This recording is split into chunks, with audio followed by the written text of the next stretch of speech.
Divya and I'm back with another episode of Personalities. Today we'll be discussing about the 10th Guru of Sikhism, Guru Gobind Singh. And before I begin, I would like to request you to subscribe Aisha's channel if you haven't yet. Also, please press the bell notification so that you never miss an update of such interesting videos. Now let us begin. Um, Guru Gobind Singh Ji, he was a 10th Sikh Guru. He was a spiritual master, warrior, poet, and philosopher. And when his father, Guru Tegh Bahadur, he was executed by Aurangzeb, Guru Gobind Singh Ji was formally installed as the leader of the Sikhs at the age of, tender age of 9. He became the 10th and final human Sikh Guru. He had four biological sons, and all of them died during his lifetime. Two of them, aged 17 and 11, they died in a battle, and they were, and other two were executed by Mughal governor Wazir Khan. So Guru Gobind Singh Ji is also credited with with Dasam Granth, whose hymns, are a sacred part of the Sikh prayers and Khalsa rituals. He is also credited as the one who finalized and enshrined Guru Granth Sahib as Sikhism's primary scripture and eternal Guru. Now let's know more about his family and early life. So he was the only son of Guru Tegh Bahadur, and Guru Tegh Bahadur was the ninth Sikh Guru, and his mother was Mata Gujri. He was born in Patna, Bihar, on 22nd December 1666. In 1670, his family returned to Punjab, and in March 1672, they moved to Chak Nanaki in the Himalayan foothills of North India in called Shivalik range, and he was schooled there. He started his education there. His father Guru Tegh Bahadur was petitioned by Kashmiri Pandits in 1675 for their protection and from the fanatic persecution by Iftikhar Khan. He was the Mughal governor of Kashmir under Mughal Emperor of Aurangzeb. So Kashmiri Pandits, they faced persecution even back then. Now, so execution of Guru Tegh Bahadur. So his father, Guru Tegh Bahadur, the ninth Guru of Sikhism, he was arrested. Actually, he tried to, he tried a reconciliation process with Mughals, obviously Aurangzeb, but Aurangzeb was actually a tyrant. We must admit that. So Aurangzeb didn't want that. He didn't want you know any compromise. So he arrested him and he publicly beheaded Gur Tegh Bahadur, because he asked Gur Tegh Bahadur to convert to Islam, but obviously he refused, and he was executed, and he was executed publicly. He was beheaded on 11th November 1675, and still till now it is celebrated as the Shahidi Divas of Gur Tegh Bahadur, Guru Gur Tegh Bahadur. Then, after his father's martyrdom, he was made the 10th Sikh Guru on the day of Vaisakhi, on that is 29 March 1676. Then the education of Guru Gobind Singh, it continued after he became the 10th Guru. He was well versed with many languages, and he learned reading, writing, as well as martial arts, horse riding, and archery. So Guru Gobind Ji learned Farsi also in 1 year, and at the age of 6, he started training in martial arts. Right, so he was a very well versed person, very well learned, well read person. So that's how he also composed, so many good, creations. He did so many. He wrote Dasam Granth and some pothis as well. Manuscripts as well. Then his education and training, as I mentioned, he was very well-read person. And in 1684, he wrote Chandi Diwar in Punjabi language, and it was a legendary war which was described in the ancient Sanskrit text, that is Markandeya Puran. He had three wives, and the life example and leadership of Guru Gobind Singh Ji have been, the historical importance to the Sikhs. It is very sacred for the Sikhs. He institutionalized the Panth Khalsa, that is, Khalsa means the pure ones. he played the key role in protecting Sikhs after, even after his death. This um, he kind of made a cult, you can say a panth, right? And after that, which was Sikhism, and then those Khalsas, they fought for, Sikhs, not just Sikhs, also for Hindus and others, against the tyrant, tyranny of, Mughals especially. So he also fought, Sikhs also fought invasions of Punjab, and they led the holy wars, by Abdali, Ahmad Shah Abdali. He was from Afghanistan, and we know him from the, from the third battle of Panipat, Nadir Shah and Ahmad Shah Abdali. Right, so he also fought, so Sikhs also fought against Ahmad Shah Abdali, right, between 1747 to 1769. Then the foundation of, how he founded the Khalsa Panth.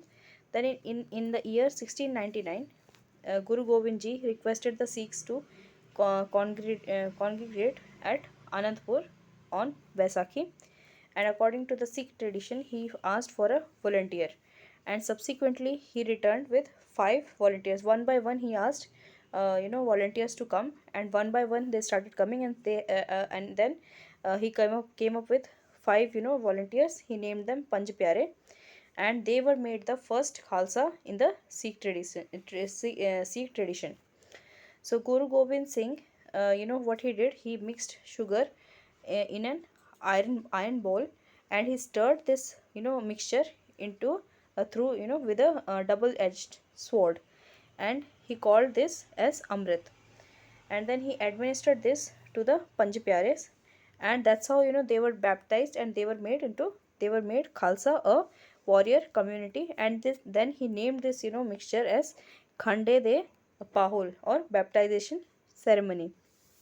And while he was baptizing, he was also reciting from the Adi Granth. Then he also gave them a surname called Singh. Singh means lion. And after, the five Khalsas, they were baptized. Guru Gobind Singh Ji asked those, five Khalsas to baptize him as Khalsa. So that's how he became the sixth Khalsa, and his name was changed from Guru Gobind Rai to Guru Gobind Singh. Guru Gobind Singh then initiated five K's tradition of the Khalsa. These five are very sacred, important for Sikhs. Right? First one is the Kesh, that is uncut hair, and this was also a measure to, to defy the tax imposed by Aurangzeb. Right? Because of those, there were tax on Hindus who used to, I mean, cut their hairs when someone in the family dies. So in order to defy the tax, he came up with, this Kesh kind of concept. Meant that all Sikhs, I mean all the Khalsas, have to have, should not cut their hairs. They should have uncut hairs. Then there was Kangha, a wooden comb. There was Kada, which was a steel or iron bracelet worn on the wrist. Then there was Kirpan, which was a dagger or a sword. And then Kachera means short breeches. Then he also announced a code of discipline for, these Khalsa warriors. That was prohibition of tobacco, eating of halal meat. Halal meat is a way of slaughtering, the animals when their throats are slit open, and they are left to bleed, before being completely slaughtered. Before being dead, they are left to bleed. So that kind of, meat was prohibited for them. Then fornication and adultery were also forbidden. Then the co-initiation of men and women from different caste into the ranks of Khalsa also, this um, propagated the principle of equality in Sikhism, regardless of one's caste or gender. Then Guru Gobind Singh's, significance to the Sikh tradition has been very important, as he institutionalized this Khalsa Panth, and then resisted the ongoing persecution by the Mughal Empire, and then continued the defense of Dharma, by which he meant true religion, against the assault of Aurangzeb, who was a, as I mentioned, he was a tyrant king. He introduced ideas that directly challenged the discriminatory taxes imposed by the Mughal authorities. As you know, there was jizya, and not just jizya, there were so many other kind of taxes imposed on non-Muslims during his reign. And he had also completely, we have discussed earlier, he had also completely implemented the Sharia law. So there were very few rights for non-Muslims, non-believers. Then, prior to the Khalsa, the Sikh congregations across India had a system of masans, which were appointed by the Sikhs Guru. And the masans led to the local Sikh communities, local temples, and collected wealth and donations for the Sikh cause. But Guru Gobind Singh Ji founded that the masan system was actually had become very corrupt. So he abolished it completely, and then he introduced a more centralized kind of system under his direct supervision. And then he is credited, Guru Gobind Singh Ji is credited with finalizing the Kartarpur Pothi, that is a manuscript of the Guru Granth Sahib, which later came to be known as the primary scripture of Sikhism. That's how it became very sacred. Then Guru Gobind Singh Ji declared this text to be eternal Guru for Sikhs. After him, there would be no gurus. This Granth will become the Guru, because it will guide the Sikhs later. He is also credited with the Dasam Granth. This Granth is actually quite controversial, but it had in hymns, mythological tales from the Hindu text, and it had celebration of feminine in the form of goddess Durga. It also had some erotic fables, autobiography, and then secular stories from Puranas, Mahabharatas, also the letters to other Mughal emperor as well as the reverential discussion of warrior and theology. Then he fought so many battles, wars with the Mughal army, especially Aurangzeb, because after the execution of his father Guru Tegh Bahadur, Aurangzeb wanted to completely exterminate Guru Gobind Ji and his family. He wanted to end the completely the Sikhism, and especially his clan. So he had fought so many battles, 13 battles against the Mughal Empire and the king of Shivalik Hills. Names you can see it here, and the video will become really very lengthy if I explain each and every battle, right? So as a result of the violent hostility between Sikhs and the Mughal armies, Guru Gobind Ji ordered a social segregation, right, of the Khalsas and the Muslim. The sentiments of which it was also reiterated in the contemporary and posthumous Rahit Namas. Then the death of his family members. So Guru Gobind Singh Ji had four sons, right? As I mentioned also earlier, he had four sons, and all of them were called Char Sahibzade, the four princes. Two of them, as I mentioned, they were killed in the battlefield, right? When they were fighting with the Mughals. Then the two younger ones, they were executed by Mughal governor of Sarhind named Wazir Khan. So according to Sikh historians, Guru Gobind Singh Ji, he took this harsh news with stoic calm, and he also wrote that after the execution of his sons, what use is it to put out a few sparks when you raise a mighty flame instead? So such was his dedication, right? Then Wazir Khan, the Mughal army commander and Nawab of Sarhind, who had also executed his two sons, he against whom Guru Gobind Ji had fought so many wars as well.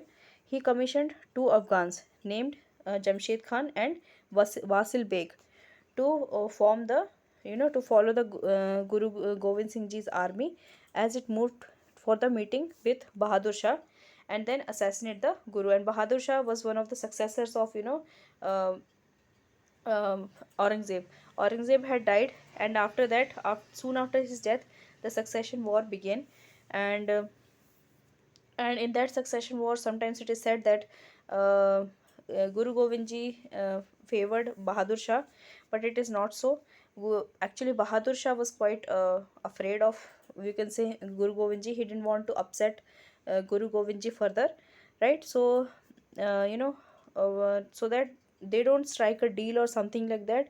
Wazir Khan, what he did, he pursued the Guruji and he appointed two Afghans. We know that. So he pursued Guruji, right, secretly. And when the troops were in Deccan area, he entered the camp when the Sikhs had been stationed near the Godavari river for a month.